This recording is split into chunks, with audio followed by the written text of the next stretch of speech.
Hey you, I'm Andy Powell. Welcome to the Allcast Podcast. No topic is off the table. I hope you enjoy. Hey guys, so today's episode is about 5G, and there's some things I want to say. A lot of what I'm going to talk about in this podcast is either controversial in some capacity or fringe or whatever.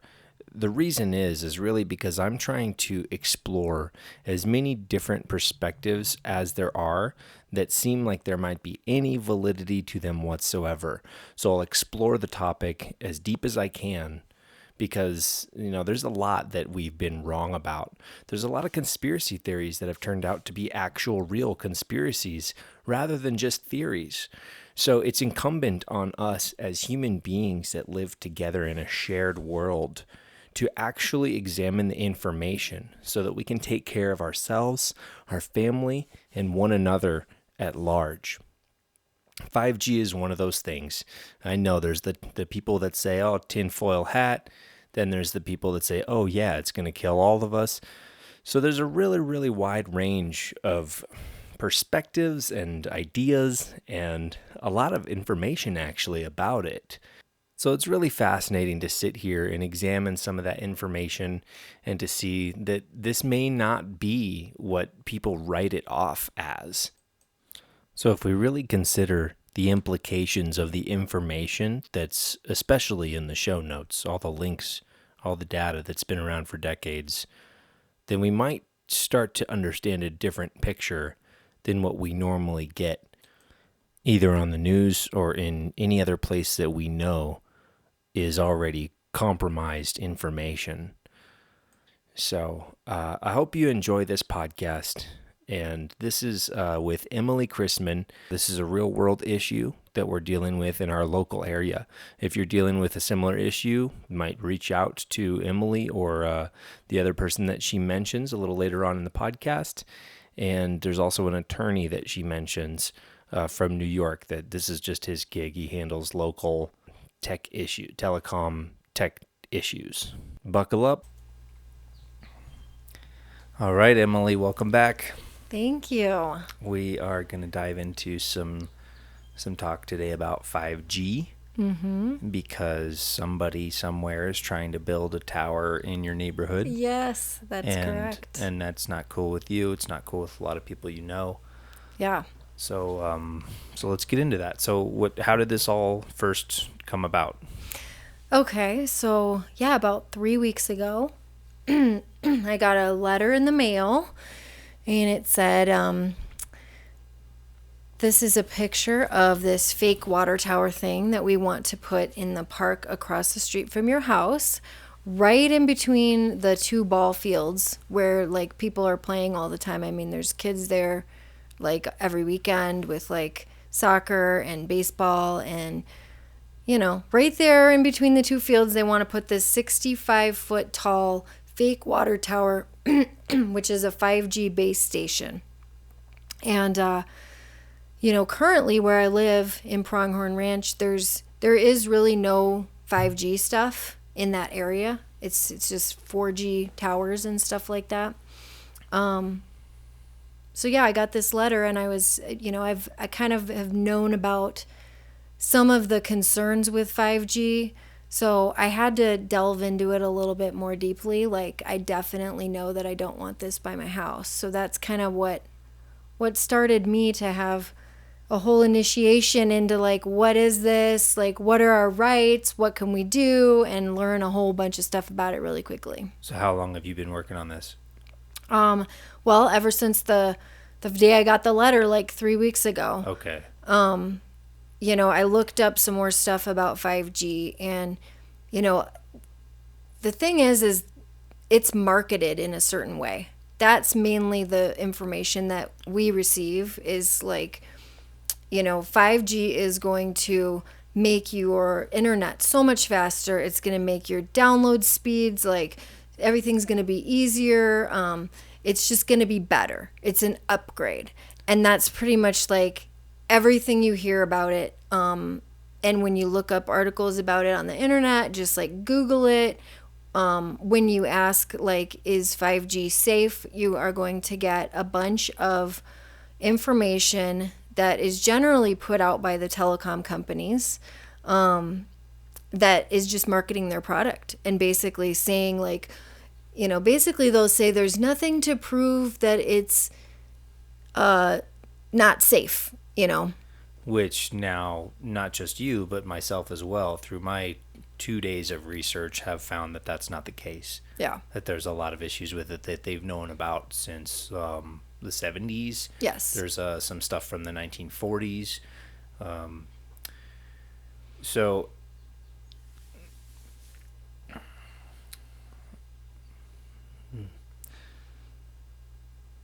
So when you look online, you start looking this stuff up, there's two different things that'll pop up, like the marketing like you just described, and then the tinfoil hat stuff.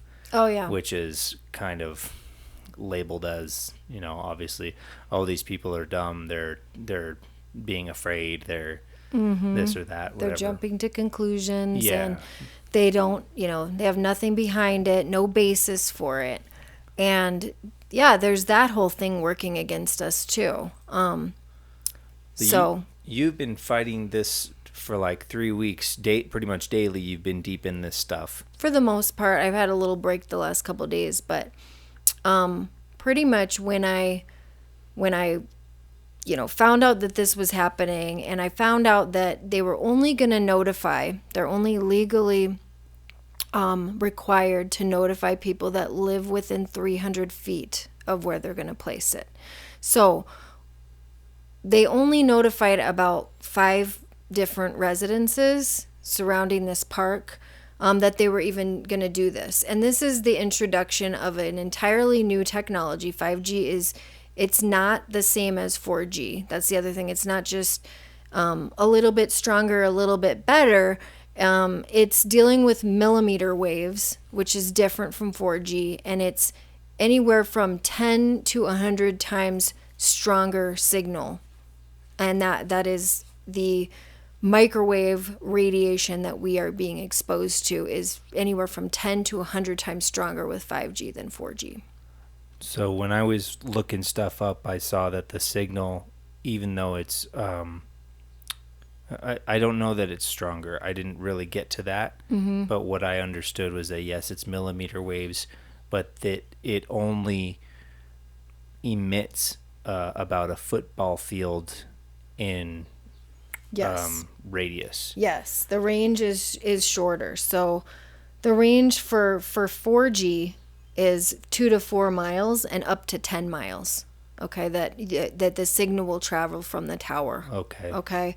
But for 5G, because it's much smaller waves, the range is going to be shorter than that too. Yeah. So it only goes up to 1,000 feet. 1,000 feet? 1,000 feet. Okay, so that's more than a football field. Okay, not sure how much a football field is, but... The information I learned online was that it can go up to about 300 feet. So therefore... Okay. Since they want to blanket the entire world, more or less, yes, all populated areas with 5G, they have to have these, small cell boosters is what they would be implementing. So they have to have those every 300 feet. Yes. Or 300. I think, I've heard every 250 yards, I think is what somebody had told me. But that they'd have to basically, if they were to put this base station in our park, that's just the beginning, that wouldn't be sufficient to cover the whole neighborhood or the whole area, that the next step would be the installation of these small cell boosters, which they put on like street lights, and it's every 4 houses or so. Well, I don't like that. I already don't like the fake trees that they put up, not because it's a fake tree. I think they're doing that to make it more aesthetically pleasing, but it's not to me. It's more gaudy than not. If you just put a cell phone tower there, I think I'd like it better, just for the aesthetics. So they're not trying to trick you. Yeah. It's a totally different thing than what 4G has been. I don't think anyone really appreciates looking at like the towers for the 4G or having them by their house, but this is totally different in terms of the amount of EMFs that we'll be exposed to. Well, there's two things that really trouble me about this, and one of them is that they can just do this without anybody's consent. Something about eminent domain.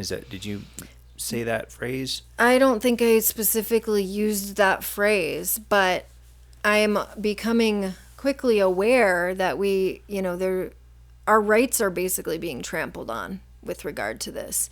When they started the rollout of 5G, which was during the whole COVID thing in 2020, they quietly started implementing all of this stuff. Okay, I thought it was before that. I thought it was 2018 that they were starting this.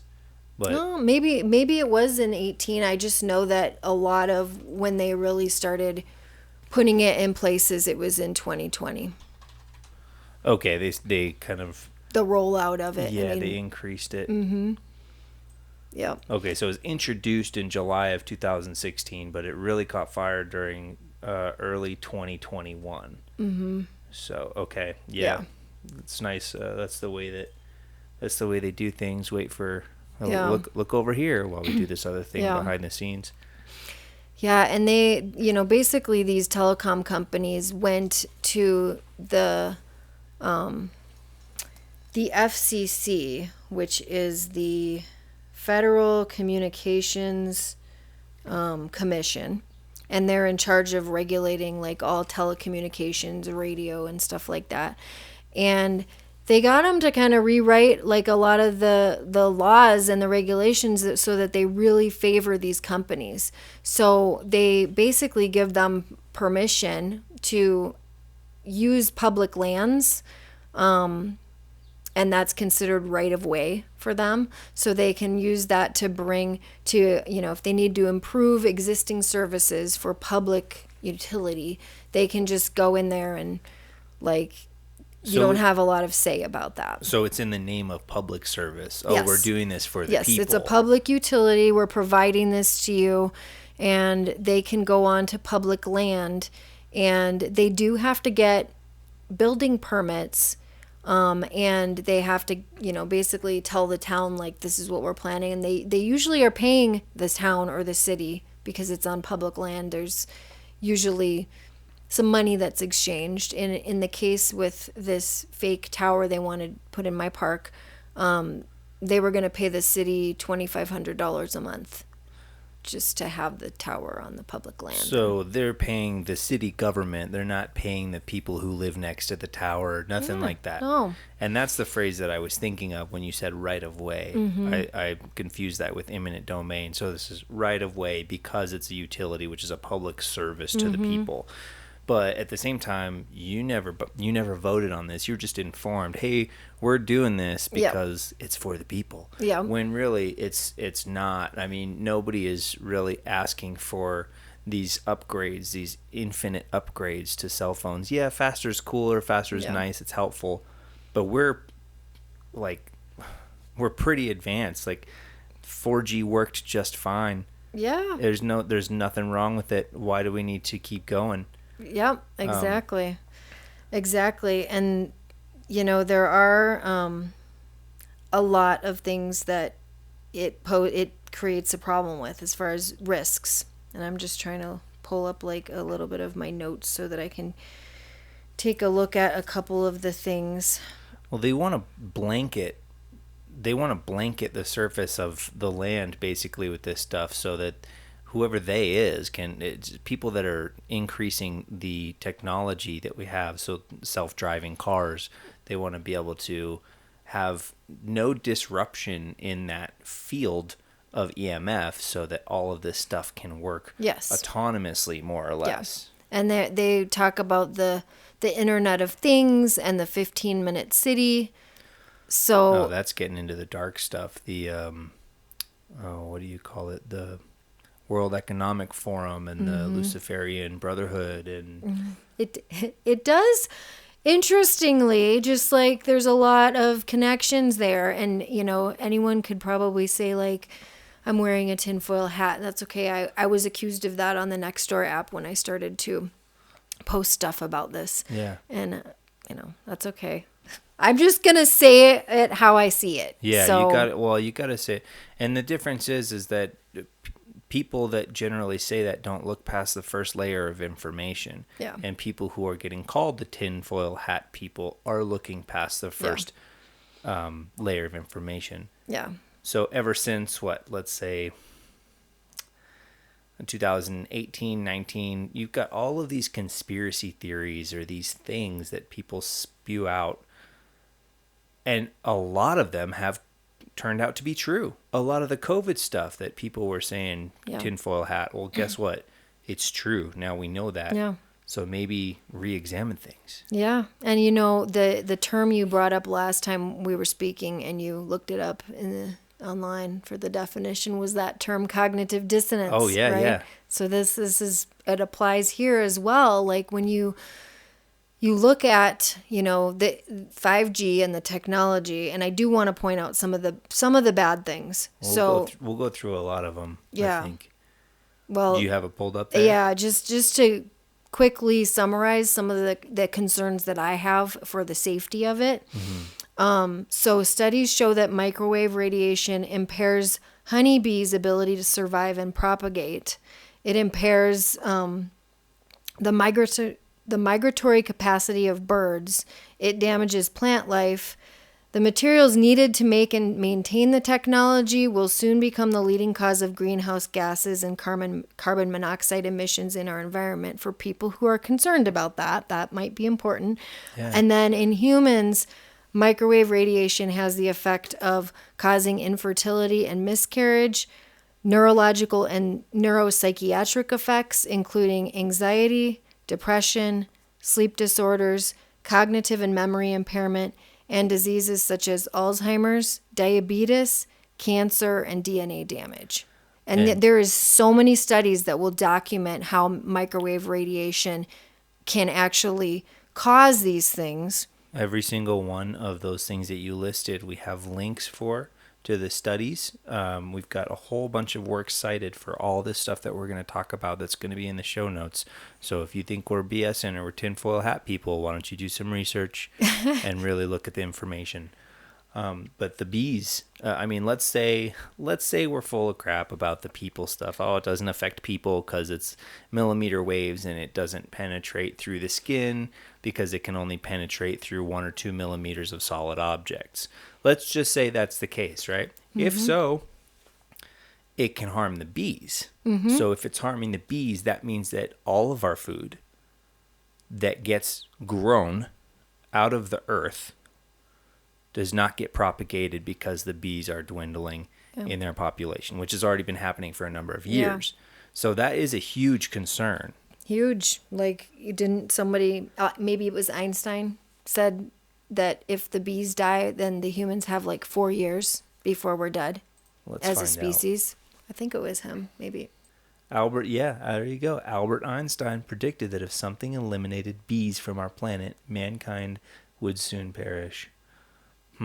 And the studies that were done on the bees with electromagnetic frequencies, microwave radiation, they noticed that the queen bee was no longer laying eggs, and they had trouble like finding their nests. So maybe there's some issue with their ability to navigate as well.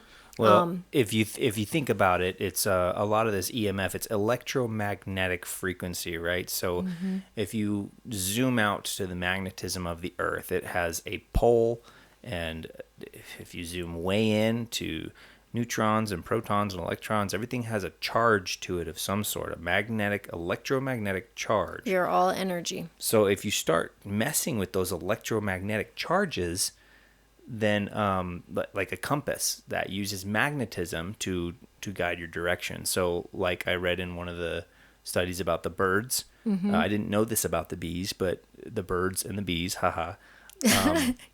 they're going to lose their way if they're disrupted by these things. And we've actually seen a lot of examples of that in the news with some mass migrations.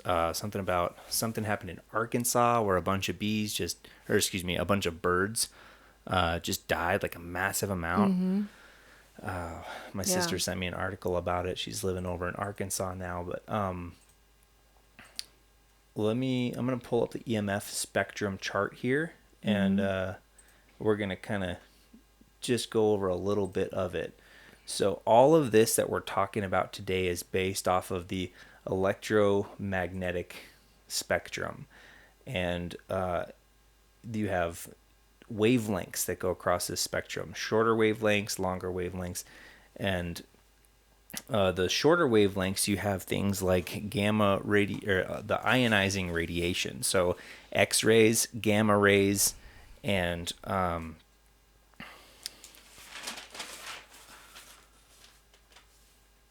radiation, like harmful nuclear radiation. So on the other end of the spectrum, you have longer wavelengths, which are like radio waves and microwaves, like what we put our food in. But that thing is still inside of a microwave that heats our food. What's happening is there's a magnetron in there, which is like a vacuum tube. This was developed during World War II, invented in 1910, upgraded in World War II at the University of Birmingham. And the magnetron inside these microwaves that heats our food basically emits an electromagnetic wave that excites the water inside the food to supposedly heat it all evenly rather than radiant heat like in an oven or something. Now, whether or not that's harmful, I can't say. I've heard a lot that it is. I've heard, yeah, right, it's not. But we do have all kinds of health epidemics. So, sorry to keep ranting here, but go ahead. But one of the things about these wavelengths that people argue that it's not harmful is because there's only a certain level of megahertz that can actually damage and break apart atoms and molecules. And these are outside of that sliver of the spectrum. So that's the argument that these telecommunications companies use to say, hey, these things are not harmful, because it's outside of those frequencies. Because they can we can't see them doing damage.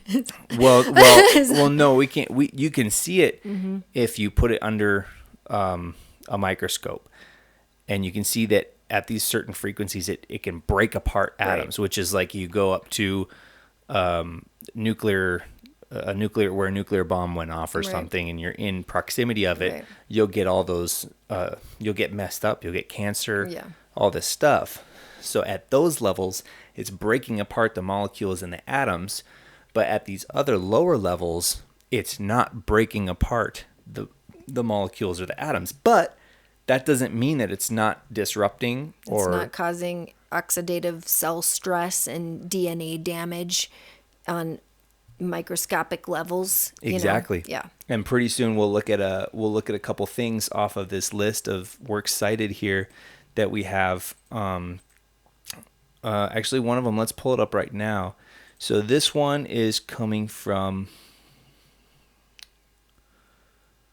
the World Health Organization.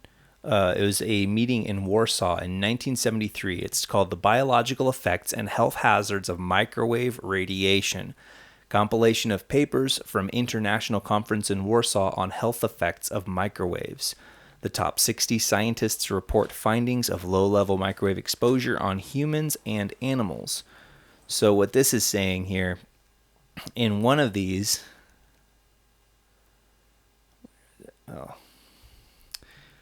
This 350-page document is the result of a symposium convened by the World Health Organization, among others, held in Warsaw on 15 to 18 October of 1973. That's a long time ago. With the participation of 60 researchers specializing in the biological effects of microwaves on humans. So that's their specialty. That's their area of focus. Mm-hmm. They were asked to examine this by the World Health Organization. And this document describes primarily the adverse effects of microwave radiation on neurological, vascular, and cardiac systems, as well as on the thyroid and thrombocytes. I don't know what that is, but they studied it. It also reports that microwaves can cause type 2 diabetes, sleep issues, cataracts, opacification of the ocular lens, and behavioral disorders, among others. So in that list, Emilie, I see that diabetes and behavioral disorders and sleep issues are some major things that we have today, widespread. And all the things that I was mentioning before, some of the same things that are on here, it's interesting to note that these are all of epidemic proportion in our society currently. So diabetes, cancer, mental health issues, they're at all-time highs. So, just knowing that that's already happening, like, how have we already been affected by our exposure to EMFs at a 4G level? It makes me wonder, it brings it into question. And what else could potentially happen as we increase our exposure exponentially to these microwaves? Yeah. Yeah, if we're never separated from it at all, we never get a break. We sleep next to our phones, most of us. We get the Wi-Fi in the house, all this stuff. So, I mean, you can. Most people are probably going to pick one of two camps. So it's dangerous or no, it's not dangerous. If you say it is dangerous, then it's all dangerous to some degree, even if we don't directly experience the results of it. Like being around your cell phone is dangerous. Yeah. But being around 5G then is also going to be dangerous. It's yeah. Well, and I think, at this point, we're not going to escape being exposed to EMFs like the way that our society is. But we're at a crucial point right now where it's like, they're implementing this across the country, and there's kind of like no turning back from that. I mean, I think it's harder to turn back from it. That's why it's important that we look at right now, possible effects of this, and we exercise any rights that we have to say no to this if we don't want to be part of that experiment, because that's ultimately what it is. They have 25,000 studies that show the harmful effects of microwave radiation. They don't have a single study to show that it's safe. So, and then a lot of the studies, I will point out too, I learned that a lot of the studies, they don't use pulsed microwave radiation.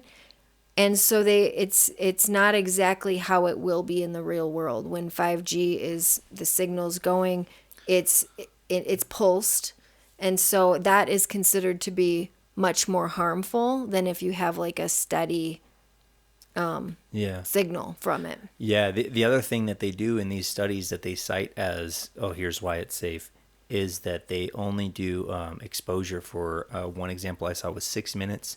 Another example I saw was 30-minute exposure. And that's cool. That's great. Yeah, sure. 6 minutes, 30 minutes, 3 days. Yeah. Maybe it's not harmful. Right. But 24/7, if you're in this blanketed field inside a city of 5G waves or all different kinds, and definitely it's going to be harmful. Yeah. And let's talk about one of them that I heard specifically, and it's about heating, and it can heat the skin. This right here that I'm reading from is Department of the Army Freedom of Information Act from December of 2006. I don't know when this document was created, but 2006 was when this was declassified through the Freedom of Information Act. And there's a lot of stuff in here, but it's this one particular is 20 pages. There's a lot more than this, but we're gonna read through just one section of this for now. Here it is. Incapacitating effect, microwave heating.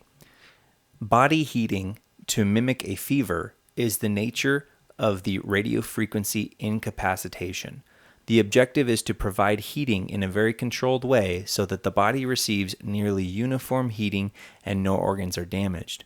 Core temperatures approximately at 41 degrees Celsius are considered to be adequate. At such temperature, considerably changed demeanor will take place with the individual. Most people under fever conditions become less aggressive. Some people may become more irritable. The subjective sensations produced by this buildup of heat are far more unpleasant than those accompanying fever. In hyperthermia, all the effector processes are strained to the utmost, whereas in fever they are not. It is also possible that microwave hyperthermia, even with only a 1 degree Celsius increase in brain temperature, may disrupt working memory, thus resulting in disorientation. So, two things. This is the first time I'm hearing about the disorientation. Okay. But I did hear about the skin heating. So, the argument is that these 5G waves, if turned up to a certain level of power, they can heat the skin as if you're standing in the sun. You'll be able to tell that your skin is getting hot. But what the telecommunications companies are saying that, oh, we won't turn it up to that power because we don't have any reason to. But what if they did? What if they wanted to? What if some crazy person got a hold of it and said, hey, we're going to turn this up? Well, and that's something to think about too, because this was technology that was developed by the military as a weapon. Exactly. And so it's been used primarily for surveillance purposes, so that you can have the ability to fly drones over areas and observe things. But also it's used for crowd control. And it's currently used that way in certain situations. Yeah, it's weaponized sound, basically. Mm-hmm. And one thing that I'd like to know more about, I have pulled up a little bit here, is called the Voice of God Project. And this is a project along with Project Blue Book that the military worked on some decades ago. The Voice of God weapon is a device that projects voices into your head to make you think God is speaking to you. Is the military's equivalent of an urban myth, it says here, meaning it is mentioned periodically at defense workshops. It's interesting because I was looking at some of those. I didn't read all of the links that were on that page that provided a ton of links, which will be provided, I guess, for listeners of this podcast. But one of them, that I was reading was talking about how, sending out electromagnetic frequencies can affect people in the way that they think that they're hearing voices. I didn't read the whole thing on it, but yeah, I looked into part of that, and it's the way that it works is that it sounds like it's coming from directly behind or inside your head. Mm-hmm. But other people can't hear it. Mm-hmm. This was done in 1974. So the timing of each microwave pulse is controlled by each downslope of the wave frequency crossing of the voice wave. Very interesting that it seems like some people in society have really, really, really been studying this technology for a long time, since like the 70s. 40s. And 40s, And how is it that almost every study that you could read talks about how it can be used as a weapon, how it harms, humans' health and well-being, how it harms our environment, and yet we have all the voices right now saying it's great, it's the next best thing, it won't harm you at all. Yeah. When somebody has to know. Oh yeah, well, if you ask me, it's by design. Yeah. It's by design to. And how can you not jump to that conclusion? Oppress people. Yes. At this point, to me, it's not a jumping to a conclusion, as I've examined so many different things and listened to so many different sources of information that it compiles into the most obvious. Yeah. They're trying to oppress the people. And control us. And control the people in the biggest way. Yeah. So I'm going to read another thing from this Department of the Army Freedom of Information Act 20-page paper. Mechanism to produce the desired effects. This concept builds on about 40 years of experience with the heating effects of microwaves. Numerous studies have been performed on animals to identify characteristics of importance to the understanding of energy deposition in animals. As a result of the physics, the relationship between the size of the animal and the wavelength of the radio frequency energy is most important. The human exposure guidelines to radio frequency radiation are designed around the knowledge of the differential absorption as a function of frequency and body size. In a study of the effect of RF radiation on body temperature in the rhesus monkey, a frequency of 225 megahertz is purposely chosen that deposits energy deep within the body of the animal. A dose rate of 10 WKG caused the body temperature to increase to 42 degrees Celsius in 10 to 15 minutes. So they're doing really deep studies with this stuff and have been for a long time. Mm-hmm. Did And you? I don't know how much of there's one distinction too that a lot of people like to make, and that is, ionizing versus non-ionizing. And I'm not sure in this particular study when they're talking about heating things, whether they're talking about ionizing radiation, which is the type that tends to heat. Because there's a lot of people there's a lot of stuff you might read out there that'll be like, oh, well, 5G is non-ionizing. And so none of these studies that they did on the ionizing radiation apply at all. Well, this goes back to what I was saying earlier. What's the difference between ionizing and non-ionizing is that ionizing has the capacity to break atoms and molecules. Okay. Non-ionizing does not have that ability, which is their main thing in their marketing. It's like, oh, this obviously doesn't. It's not even part of that it's not on that part of the spectrum. Mm-hmm. But obviously it does have some sort of effect. And here we have microwave hearing is another thing in this Army paper. Yeah. Microwave hearing is a phenomenon described by human observers as the sensations of buzzing, ticking, hissing, or knocking sounds that originate within or immediately behind the head. There is no sound propagating through the air like normal sound. This technology in its crudest form could be used to distract individuals. If refined, it could also be used to communicate with hostages or hostage takers directly by Morse code or other message systems, possibly even by voice communication. So this is like technological telepathy, basically. This is the Department of the Army talking about this. Mm-hmm. So let's shift over to another paper here in this long list of examples. And here we have something declassified and approved for release in 2012 by the CIA. Let's go see what this is all about here. Biological effect of millimeter radio waves. That's what this page is, or this 5-page paper is about. I'm not going to read the whole thing, but we'll see if we can find a couple of key points. Toward the beginning, the ubiquitous propagation of radio waves, radio broadcasting, and television is contributing to the appearance of a new physical factor, electromagnetic waves of the radio frequency range. In recent years, it has been established that radio waves of different ranges have an unfavorable influence on the organism. The goal of the present investigations consisted in study of the physiological and biochemical processes lying at the basis of the changes which occur in animals as a result of the effect of radio waves in the range of 5 to 8 millimeters at a density of the flow of power of 1 milliwatt per centimeter squared. The investigations were conducted on rats of the Wistar line and mice of the CBA line, irradiated for 15 minutes daily in the course of 60 days in the volume resonator of an experimental installation working on the basis of a type OV12 generator.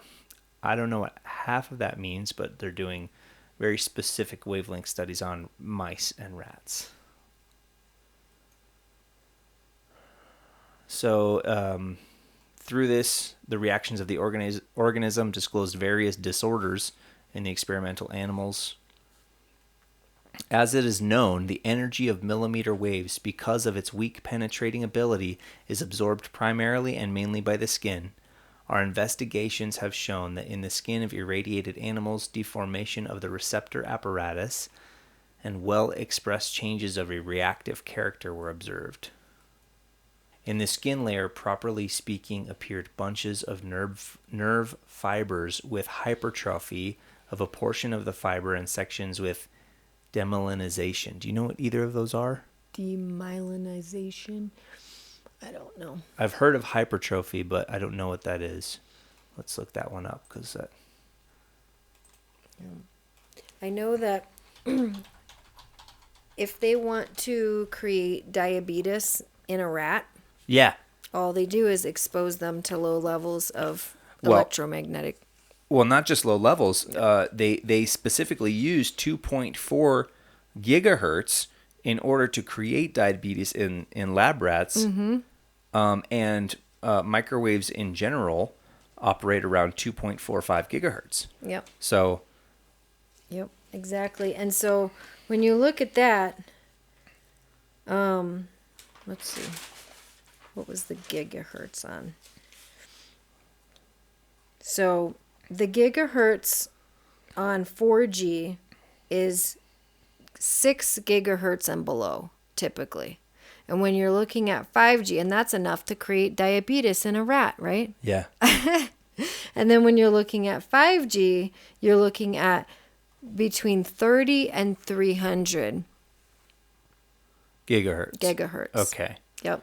So that's significantly more than what we will be exposed to with that than what we currently are.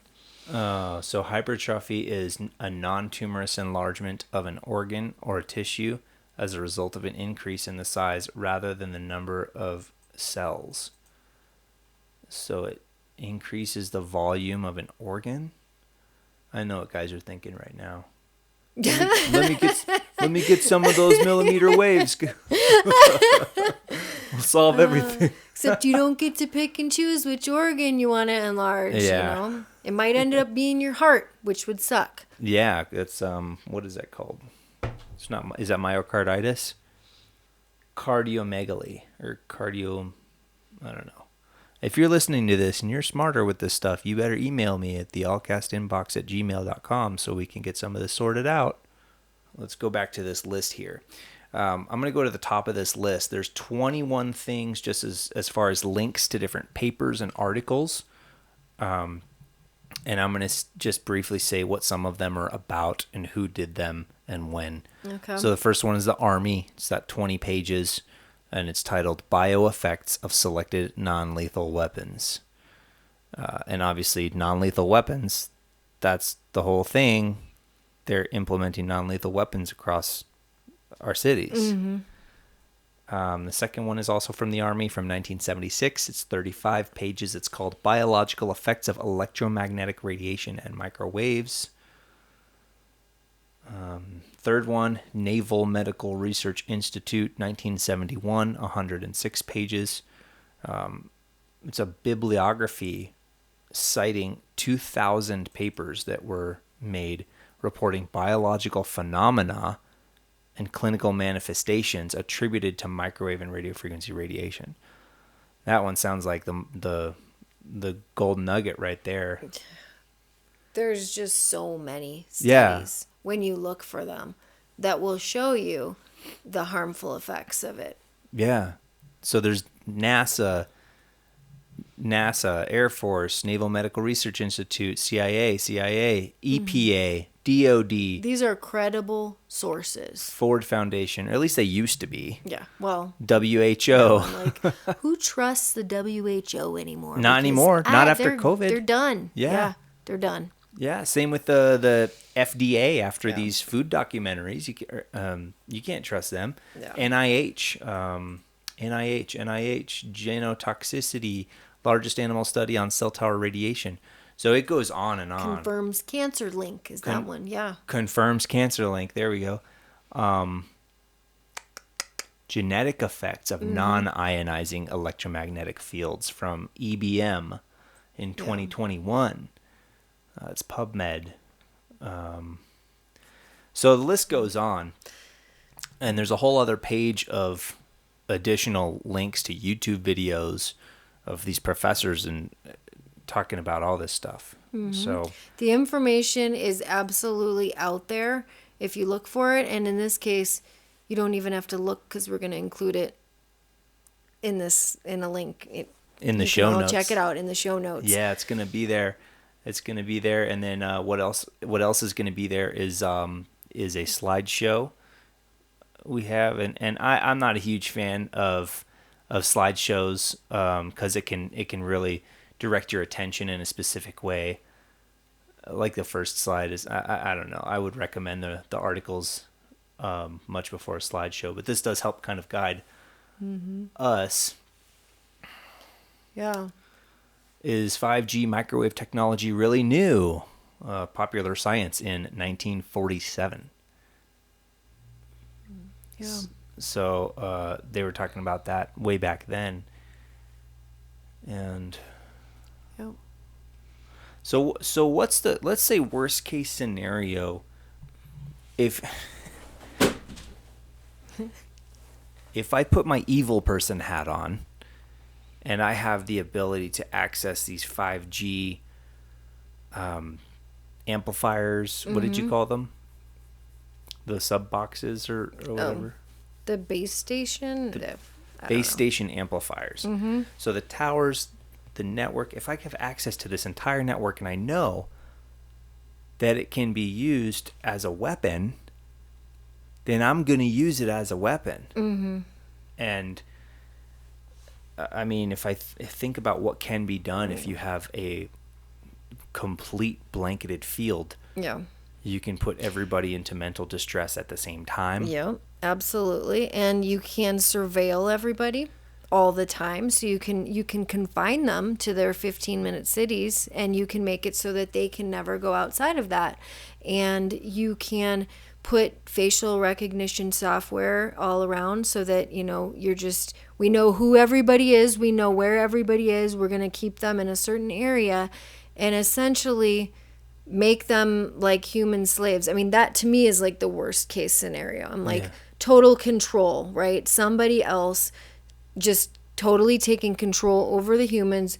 They're not going to be able to grow their own food, which that's things that are playing out, right? It seems like there's certain rich people that have been buying up all this farmland and just one. His name is Bill Gates. Yeah, Bill Gates, the evil one. Now he owns more farmland in the United States than anybody anywhere ever. Yeah, and why? Because he doesn't want anyone else to own it. Okay, yeah. Control of the food supply, and you control the people. And then now this is yet another potential means for whoever this puppet master is that's pulling these strings, which I do think that it's probably, a group of people that have a lot of power. I mean, I don't know, maybe it's the people that are like in the Bilderberg group or whatever. Know about that? Yeah. Yeah, it's the Bilderberg group. It's the Bilderberg group. Are they meeting guys. again soon? Like they're probably like looking at their next steps for how they can control humanity. And they changed their name, I think, a handful of years ago. So now it's like the World Economic Forum and the globalists, all that stuff. Yeah. It's the most powerful people in the world that are controlling well, and things. I mean, part of the reason it is information warfare. That's what we're dealing with, right? So when you have these certain powerful individuals that own all the news, I mean, literally, I think it boils down to like maybe there's like 3 that own every news network in the entire world. Really? Yes. Wow. So you have a very few people that are controlling what the masses consume in terms of information on a daily basis. We're not being told what issues really matter when we watch the news.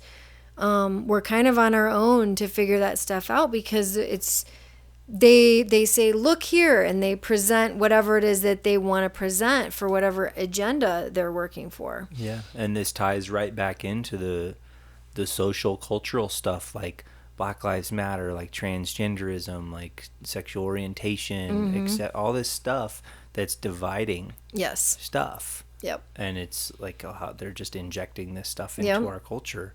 Yep, absolutely.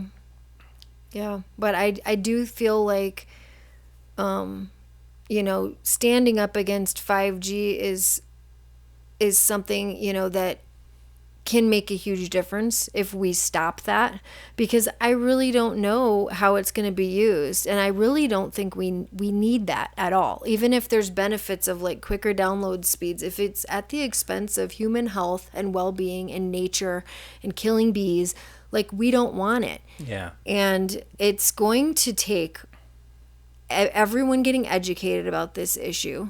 And it's going to take us standing up for the rights of the people. And we're going to have to fight, because the way the laws are written right now, it's not for us at all. Correct. And so... yeah, it's for profit. Yeah.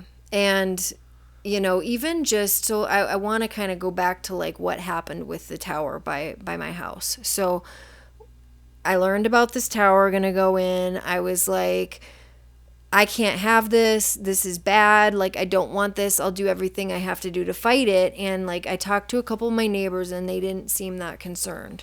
One guy was like, oh, I looked out and I saw how the tower would look and I figure I probably won't see it very much. Like, they only cared about the look of it. So I was like, nobody's going to do anything about this unless, I do something. So I quickly took my little crash course of like looking on the internet, looking all about 5G. And I threw together a petition, which I've never done before, but I'm like, whatever, I'm intelligent. I can put things in a petition and create something. Put it out on Nextdoor and started getting people to sign it and just like to do something, right? And so people started signing it. And then I put out the information about like what the letter said, which was that there was going to be a neighborhood meeting on this certain day for everyone to come to, but only like the 4 houses that got the letter would have known about that if I hadn't. Because they only have to give it to the houses within 300 feet. So if you didn't notify the rest of the neighborhood, 4 people would have showed up. Right. So I put it out there like, this is the neighborhood meeting. I mean, I kind of opened myself up to a lot of criticism with just even putting this stuff out there. A lot of people were like, oh, I'll take it in my backyard, take off your tinfoil hat and like all this stuff. And some people were even like straight up mean. I just had to have a little thicker skin and be like, who cares? Let go of like the negative, see who will bite on to this. And then I ended up getting in touch with a really cool organization called Yavapai for Safe Tech that's here in Prescott. And talking with a woman named Deb that works for that. She's a volunteer, a full-time volunteer for that. That's all she does. And she was extremely helpful and looked at my petition and was like, actually, you did a really good job. And like, I'll come to the neighborhood meeting and I'll help you like educate people. And really, we want to do this like across the whole county. And so she came and she gave me a bunch of really cool materials with flyers about 5G and also how it impacts, your home values, which decreases your home values by up to 20%, or even makes your home unsellable. If you live right next to a tower, like nobody will want to buy that home. Yeah, I think there's something like that in Indiana where there's these entire neighborhoods of people that are starting to have health issues from, what is it? It might be from power lines, from being underneath power lines or something. Because there's fallout from that too. Yeah.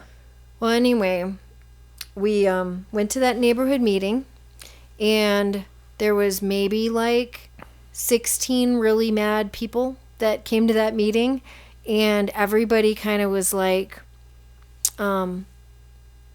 no, we don't want your tower. Like, we don't, all the risks and everything. Was there a representative from a telecoms company at that meeting? Yeah. Okay. It was. Does that person live here? No, they're from Phoenix. They're from SmartLink, and there was two guys, and they pretty much realized right away, like, that, nobody wanted it. Like, get out of our neighborhood kind of thing. And people were just like, no, we don't want it. And we told them it's a very inappropriate placement for the tower. Like, it's in a park, kids play. They're going to be playing right under this thing where the radiation is the strongest. And they decided to withdraw their application to place it in our park. So I know, like, that's a relief for me. I'm like, yay, it's not going in our park. What a relief.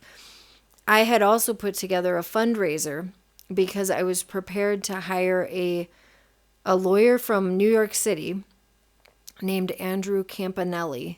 And that's all he does is like cell tower law. So his website is like anticelltowers.com or anticelltowerlawyers.com. Mm-hmm. And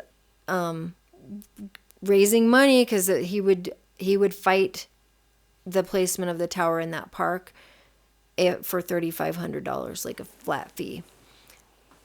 And you need a lawyer to fight it. You are not going to be able to fight it just as people going, hey, we don't want it like town of Prescott Valley. Like we don't just reject it, because the federal laws are written so that if they have to have a legal reason that is a very good reason to reject it, or they're not allowed to. So you have to look at every single legal loophole of like why it's not a good placement of it in order to win cases like that. It's very difficult. Wow. That's really unfortunate, because ultimately if it's meant to serve the people, then they ought to have our input. Yeah. And we shouldn't have to, jump through a bunch of hoops and pay a bunch of money for this. Yeah. So I'm just waiting right now, because I know that there's another piece of public land just down the street, and that's the next spot they're going to look at to place this.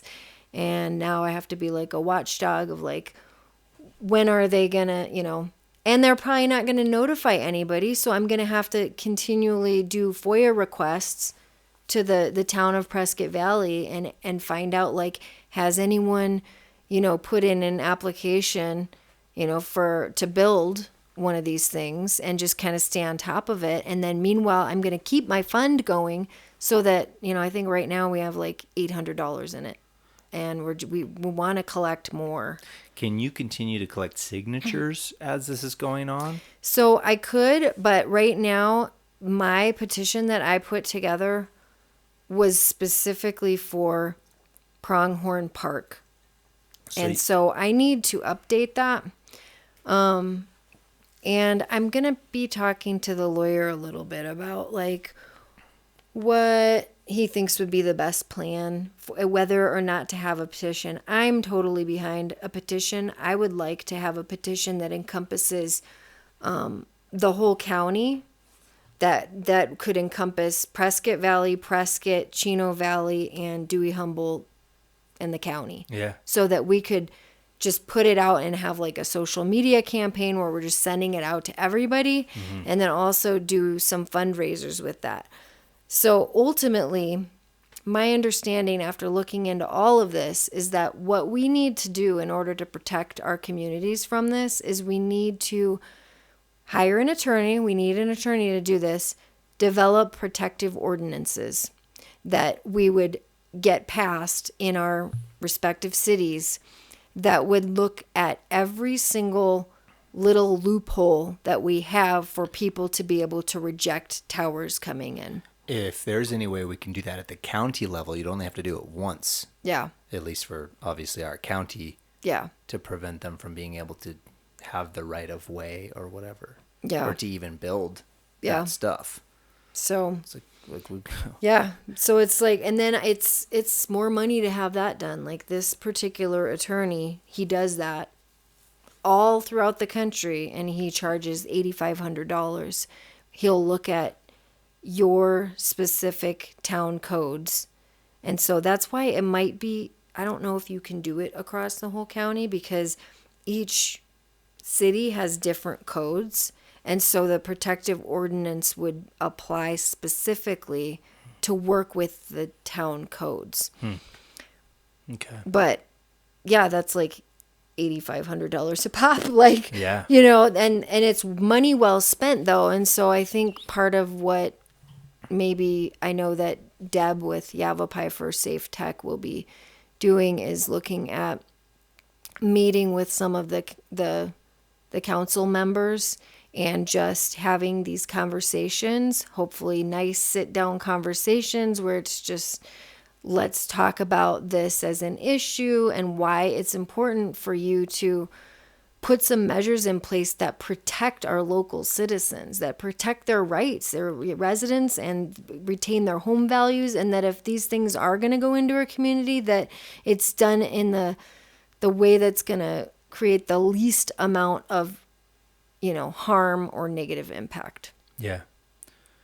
Well, one of the most important things is getting more people on board. Yeah. More signatures, more funding. Yep. And that might be the hardest part, because oftentimes they have these, relentless innovations and people don't even know that they should be fighting it.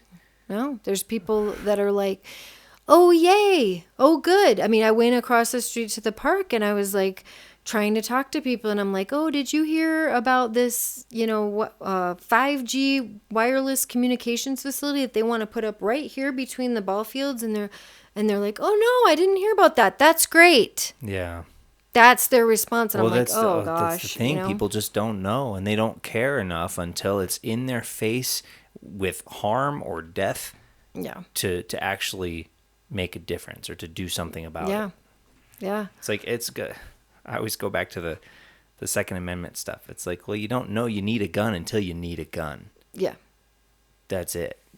But, well, anything else you want to cover on this topic?